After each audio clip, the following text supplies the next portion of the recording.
Welcome back, Cat 5 class. Here's the assignment for chapter 14 using Autocad. Complete this drawing, front view, side view, and dimensions. Title block and border is optional. And this is problem 14-5 in the back of chapter 14 of your textbook. And they reference one of the assemblies in a previous chapter. They don't provide a picture for you, but here it is. So I'm showing you the picture of the part. Okay, so let's go to AutoCAD. I'll open up one of my old files that already has the layers set up, so I don't have to create layers from scratch on a brand new file. Okay, so let me go ahead and save this as problem 14-5.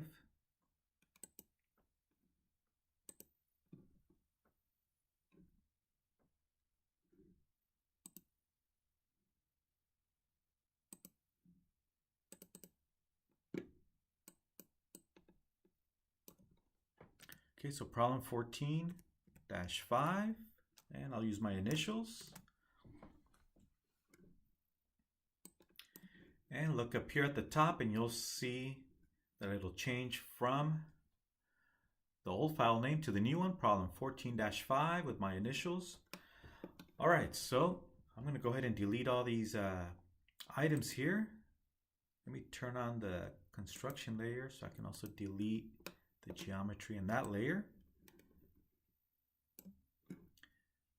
And delete. All right, so let's take a look at the drawing. All right, so we're gonna actually draw the side view first. You can call this the front view and this one the left side view. But we're gonna start with the circular view. It's a lot easier because then from there we can create our rectangular view. All right, so as you can see, we have a inside circle. It can be anywhere from 25.052 millimeters all the way down to 25 millimeters. Okay, so that's the wiggle room. 0.052 millimeters is the wiggle room. That's the tolerance. Just subtract the high from the low. I should say the low from the high. And you have a tolerance or wiggle room of 0.052 millimeters. That's actually a pretty tight tolerance for millimeters. Okay, and then we'll come back and draw our large circle. Okay, so for the small circle, we'll do a 25 millimeter diameter. That's the basic, right? If we round off, that's 25 millimeters. And for the large circle, we have a diameter of 30.061 as low as 30.048. So this is the tolerance. Subtract the two, and that'll give us the tolerance. That's the wiggle room. So for the large circle, we'll use a basic dimension, right? We're rounding off. We're going to use 30. Even though 30 doesn't fall in the range, in the high, between the high and the low limit, we're going to round off to 30. Okay, that's our basic number. That's what we're aiming for. So let's go ahead and draw those circles. All right, so let me go over to the visible layer and draw the circular view. And I'm going to roll the wheel so I can zoom in and out. I'll draw the circular view on this side. Okay, so circle. And we're going to type in a diameter. So first let me click the location. And I'm going to click on the word diameter because I'm not going to insert a radius or type in a radius. I'm going to type in a diameter. There it is, diameter. I'm going to go with 25 units for the small one. And enter. If you don't see your circle, maybe you're zoomed in too far in and you can't see it, just double click on the wheel. So you can do a zoom fit. There it is. Okay, so now let's draw the 30. So circle again. And make sure it's centered with the first circle, right? There it is, I'm centered. So it'll be concentric.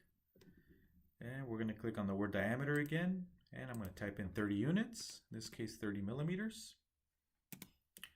And there's our circles, ta-da! So we're almost there, right? Okay, so even though 30 is outside the range, that's our basic dimension. Just happens to be on the heavier side, larger than 30 millimeters in diameter. That's okay. All right, so we're going to go ahead now and draw our rectangular view. So what I'm going to do is from this top quadrant, I'm going to go across. So this is 100 millimeters in length. So I'm going to add an extra, 50 for spacing. So I'm going to go from this point, I'm going to go 150. So the 50 is to account for the spacing between the views. Then I'll go 30 down, 100 across, and 30 up. All right, so let's go ahead and draw our rectangular view. Okay, so using line command at the top quadrant, there it is. Click, and I'm gonna make sure you have ortho on. So I have ortho on. So I'm gonna go across 150. So 100 for the length of the bushing plus 50 for spacing between the views. So 150, enter. Roll the wheel so I can zoom out a little bit. Roll the wheel, there it is. Then I'm going to go downward 30. So we're using our basic dimension of 30 for the diameter. And enter. And the length is 100. Okay, so 100, enter. And then we can go straight up 30, right? That's the basic dimension for the diameter, and enter. Okay, so now I can right click, enter to exit, and there's our side view, our rectangular view. We can always add more space later on once we start adding our dimensions. So let me go ahead and shorten this using our grips. And there it is. Hit escape to deselect. All right, so pretty straightforward. All right, so let's go ahead and draw in our green center lines.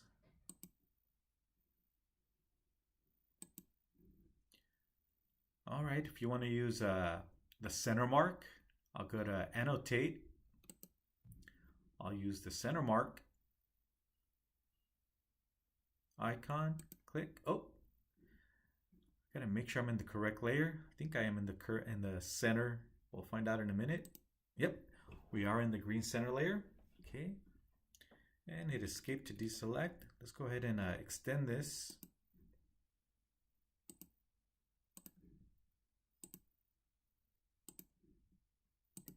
We always want to go beyond the circle or arc when it comes to our green center lines.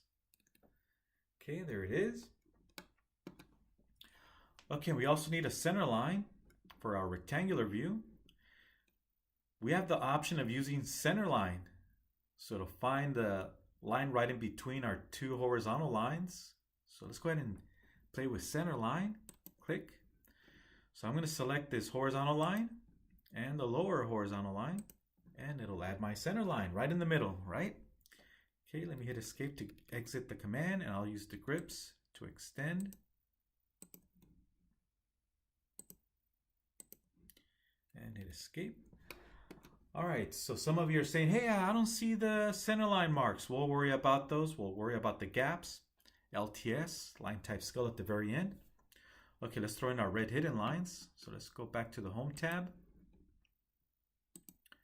and go to the hidden layer. So this bushing is just a tube. You can call it a bushing. You can call it a sleeve. Make sure you have ortho on.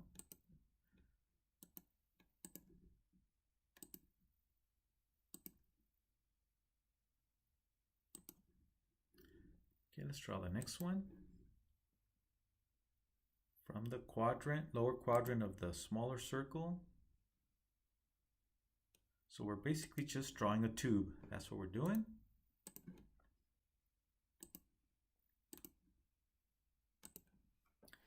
Okay, hit escape to deselect, and we're almost there. Okay, so we have our front and side view. Okay, all we need now are the dimensions. Okay, so let's go to our drawing. Okay, so we have a length of 100. We have a diameter. So it's on the heavy side. Now, when you order a bushing like this, you're going to be looking for a 30 millimeter diameter shaft with the hole of 25 millimeters. That's the way you look it up on the catalog. And then you can deviate from it by picking what tolerance you want to use. So maybe this is the tolerance available in the catalog that you order this part from. If it's not available, then you can always send it out to a machine shop to make it for you. It'll be a little bit more pricey.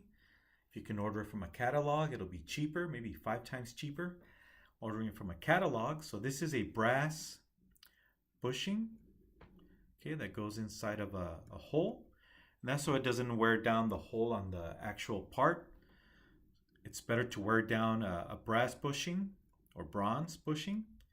And if it wears down, you can always tap it out and replace it with a new one. All right, so in this case, this goes inside of a pulley. And later on, we'll be covering the pulley in one of the later chapters. The pulley, the bushing, also part of a larger assembly.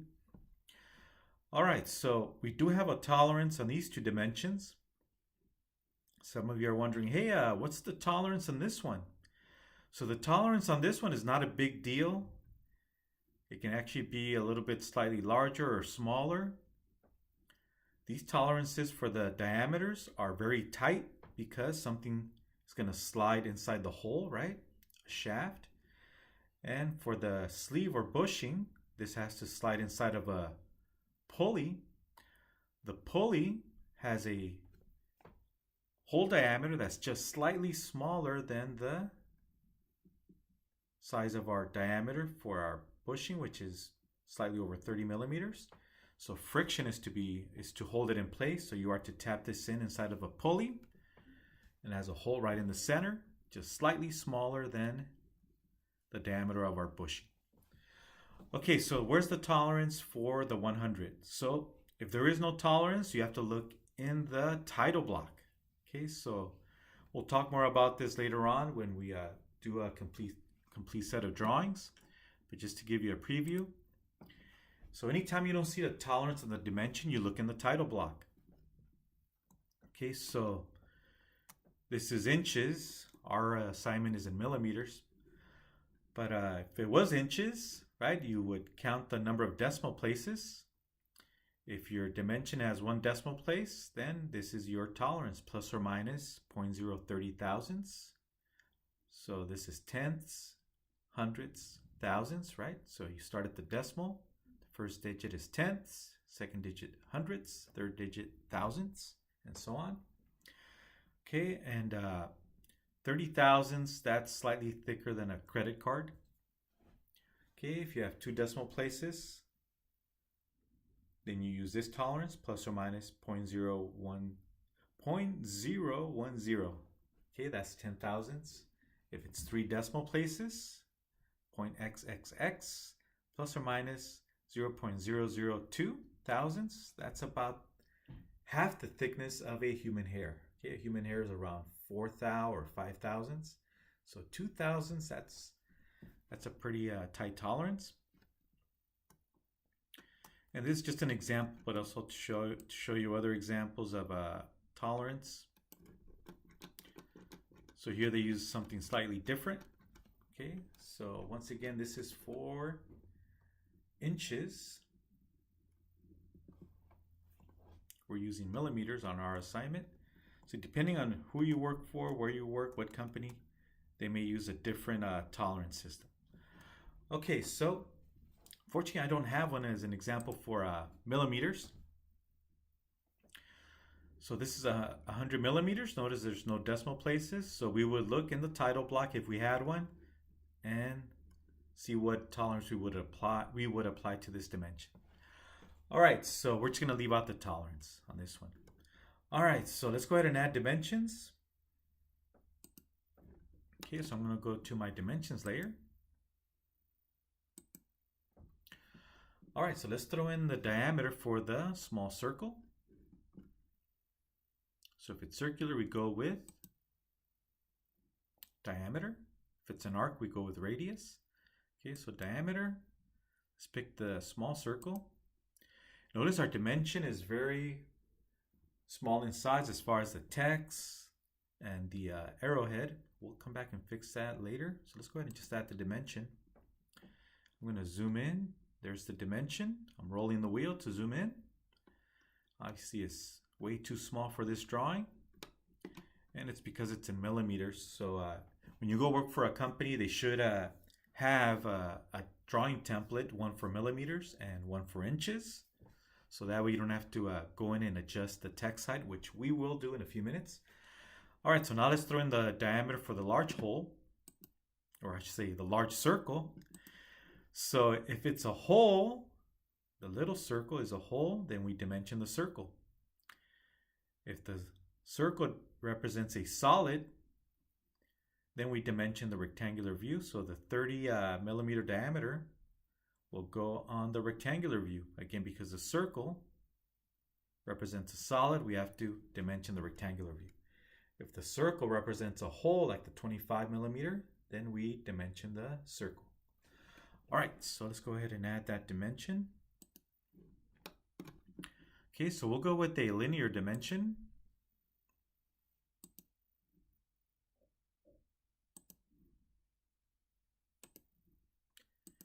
And there it is, 30 millimeters. We're gonna have to go in and fix the tolerances. We'll come back and fix that.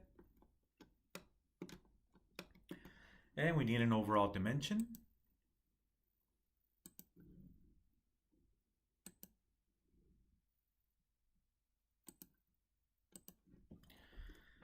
Okay, so the overall is 100. Okay, so we need to fix the decimal places on the 100. Should be no decimal places. But first, let's change the size of our text and arrowheads. All right, so in case you forgot, how do we change our text height and arrowheads and gaps? Don't forget there are gaps between the extension line and the object line, right? It automatically generates the gaps. And we also have a length for the extension beyond the arrowhead. All right, so let's go ahead and change the size of our dimensions. All right, so we're gonna go to Annotate tab. Go to Annotate tab. And we have the Dimensions panel. Okay, so click on this downward arrow, downward towards the right. Click on it, and it'll load the Dimension Style Manager. Don't use override, at least not yet. Maybe later on you'll feel more comfortable. So overrides are temporary overrides. So you're supposed to follow a standard when you're creating dimensions, whether it's an American standard, ANSI, or ASME standard, or an international standard like ISO, or the Japanese standards, the JIS standards. All right, so you'll have either once again one of those standards or maybe a company standard. Okay. All right, so don't use the override. So I'm going to go ahead and modify the size of our standard. So currently our dimensions are following the standard. All right, so let's go ahead and modify it. And your instinct will be to change the text height and the arrowhead size. Don't change the arrowhead size. Again, don't change the arrowhead size. Don't change the text height. Go to the Fit tab, and we're going to change it all in one shot. So go to the Fit tab. And we're going to change the overall scale. Okay, so it should default to 1. I had it changed to a scale of 2 on the previous drawing. So let's see, I'm going to make it maybe 10 times larger than what we currently have it. So right now the scale is 2. Let me change it to 20. So I'm just guesstimating. Let's see what we get when we use an overall scale of 20. Okay, and then click away. I'm going to hit OK. And I'm going to close it. And there they are. Okay, so I guess pretty good, I guess you can say. Scale of 20 is pretty good. If you want to use something slightly larger or smaller, go for it. I'm trying to move my dimensions. I need to turn off ortho, so I have more freedom to move it. So I'm going to turn off ortho, and now I have freedom to move my dimensions. So it was just restricting it to a horizontal or vertical shift. Okay, so let me move that. Make room. Okay, let me take my 30 millimeters. Move it out slightly. and my 100 millimeters. So anytime you create your first dimension, it should be about 2 text heights. 1, 2, about 2 text heights away from the object lines. There it is. Make it look presentable.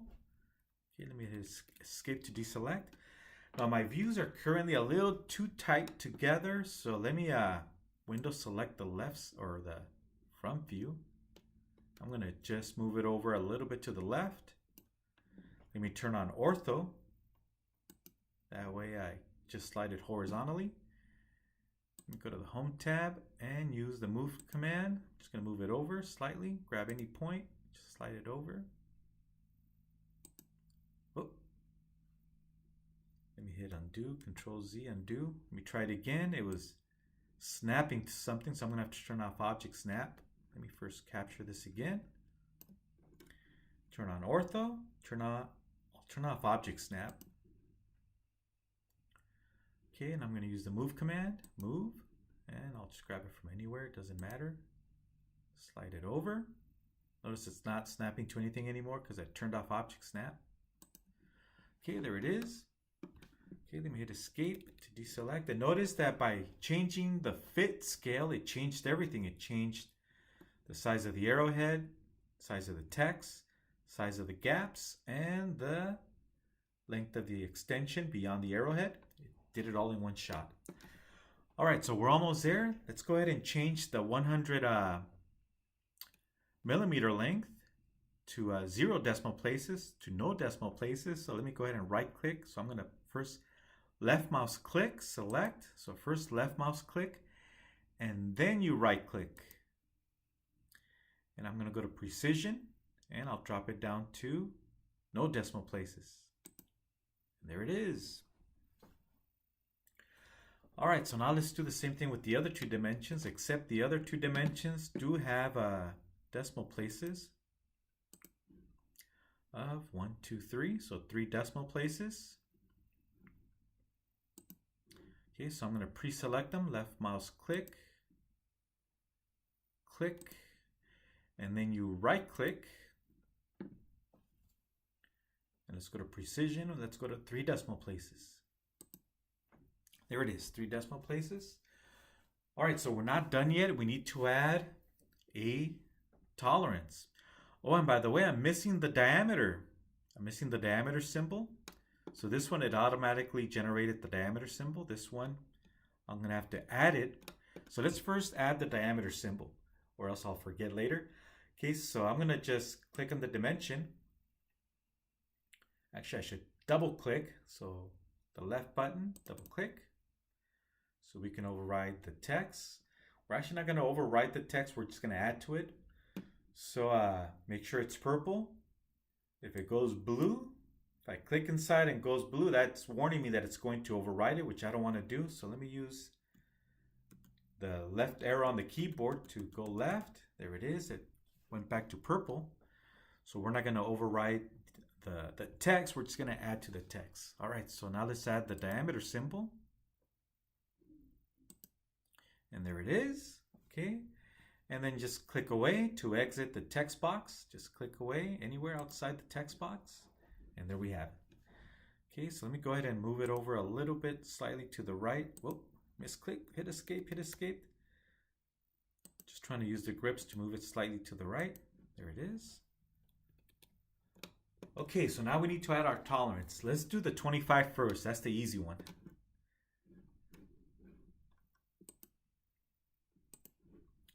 Okay, so we have a tolerance of 0.052. So our high limit is 0.052. Our low is 25.000. Okay, so we're going to have to add a 0.052 upper limit. And the lower limit, we're just going to leave it at 0. All right, so let's go ahead and go back to AutoCAD. Okay, so I'm going to select first the dimension. So left mouse click. And then you're going to right click properties. Okay, so everything you see in Dimension Style Manager, you'll see it here on this window. So on the left, everything you see in Dimension Style Manager when you're changing your decimal places, your your inches or millimeters, etc. Pretty much the same thing here that you see, except we're going to do it individually for the 25 diameter dimension.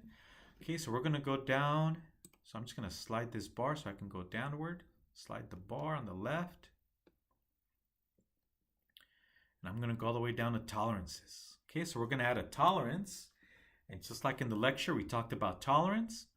Okay, so currently the tolerance display is none. Okay, so we're going to change this. Go to the drop down here where it says tolerance display. Go to none. Go to the drop down, and we're going to go with, we're not going to go with symmetry. We're not going with deviation. We're not going with basic. We're going with limits. And there it is. So we're going to have a high limit and a low limit. Notice how it's going to 2 decimal places. So I'm going to have to fix that. It had 3 decimal places, but it's going to 2. So I'll come back and fix that. So let's go to limits tolerance. There it is. Now I dropped down to 2 decimal places. So now I also have to change the precision here to 2 decimal places. So the dimension has 3 decimal places, but the tolerance has 2. So they need to match. So let me go to the drop down here and change it to 3 decimal places. There it is. Okay, so we do have a tolerance precision, and if we go all the way, I'm going to roll the wheel to go all the way to the top. We should also have a, let's see, I'm in the wrong area. Let's go to,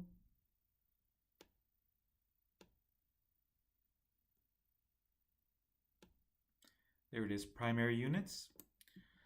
So our primary units section, here's the precision, 3 decimal places. Okay, so the dimension, precision, or decimal places, in this case 3, has to match our tolerance precision, right? Or decimal places. Okay, 3 in this case. All right, so now I'm going to click away. All right, so now we need to add that number. So if we go back to the PDF file, we're going to add a 52 on the high side and 0 to the bottom. So let's add 0.052. Okay, so for the upper limit, here's the upper limit. We're going to type in 0.052 and click away. And it should add it. Oh, didn't add it. Let's go in again. I'm going to type it in one more time. Upper limit 0.052. Let me hit enter. Nope, it's not accepting it. Okay, so let's see.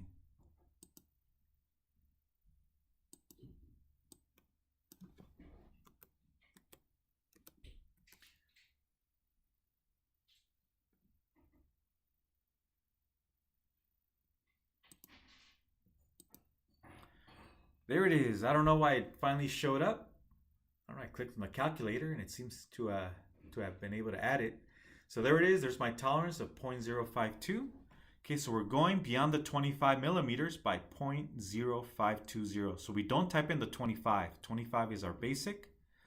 Our wiggle room in the upper area is 0.0520, right? Or 0.052. There it is. Now for the lower limit, we're just going to leave it at 0. Okay, so we'll leave it at 0, so it'll display it as 25 because we did not deviate from the 25 for the lower limit. We just left it at 0. All right, so now I'm just going to click away out in space. And let me hit escape to exit. Let me close the window.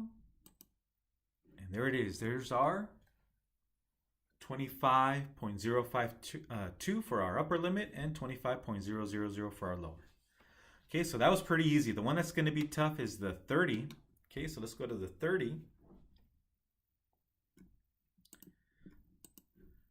Okay, so we have a upper tolerance of 0.061. That's our high. And our low is 0.048. Okay, so let's do the 61 first. Okay, so let's go back. Okay, so I'm going to first left mouse click on the dimension. Then I'm going to right click, properties. Okay, so same thing. Okay, so let's go all the way down to tolerances. So I'm going to slide this bar here on the left, slide it down, go all the way down to the tolerance section.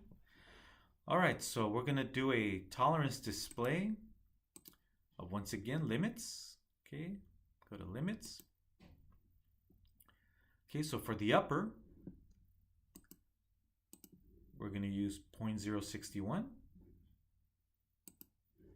Okay, so for the upper, we're going to deviate from the 30 by 0.061, 0.061.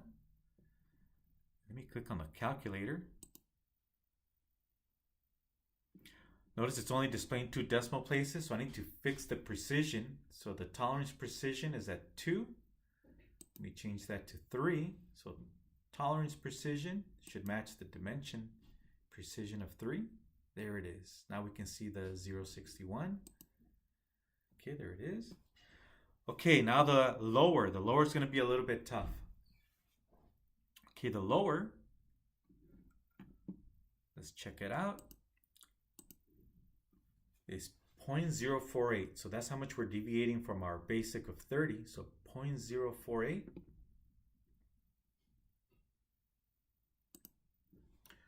Okay, so for the lower, 0.048. Then click on the little calculator. It's like, hey, that doesn't look right. It's supposed to be 30.048. It doesn't look right. So it's actually going in the wrong direction. Even though we don't see it, it's going in the negative direction. So we're going to counter the negative with another negative to make it positive 0.48. So we're going to go back in here. And where we have 0.048, we're going to add a minus. Okay, so let me highlight it and type in minus 0.048, and that'll change the direction. Okay, let me click on the calculator. Keep an eye over here on the right. And now it's correct, 30.048. Okay, so we had to throw in that minus to reverse the direction into the positive. So minus times minus, or negative times negative, is positive. Okay, so I can now exit. I'm just going to click the little X here. And we're done. Let me hit escape to deselect. And there's plenty of room in between the views. All right, so let's go ahead and take a look at the answer key, or the handout, I should say, both the same. Handout and answer key, it's all here. Okay, so we have our hidden line, center line. So we need to now play with the LTS. We have all the dimensions. Let's play with LTS so we can see the gaps. So in the command line, I'm going to type in LTS for line type scale, right? LTS, not as easy as 1, 2, 3, enter. Okay, so right now the scale factor is at 0.5. Okay, so if I was to really zoom in, you can actually see the gaps if you really zoom in. So they're there. They are there. Okay, so let me increase it to, I don't know, let me try 10. I'm just guessing here. Enter. Oh, got lucky. Okay, so 10 works fine. Okay, so LTS is optional. If you want to play with the LTS, I'll leave it up to you. If you leave it alone, I'm okay with it. I just want to make sure that everything's in the correct layer. Hidden lines in the red hidden layer, center lines in the center line layer, and obviously the white visible object lines in the object layer, and dimensions in the dimension layer. All right, so that's the end of this video, and I'll see you in the next one.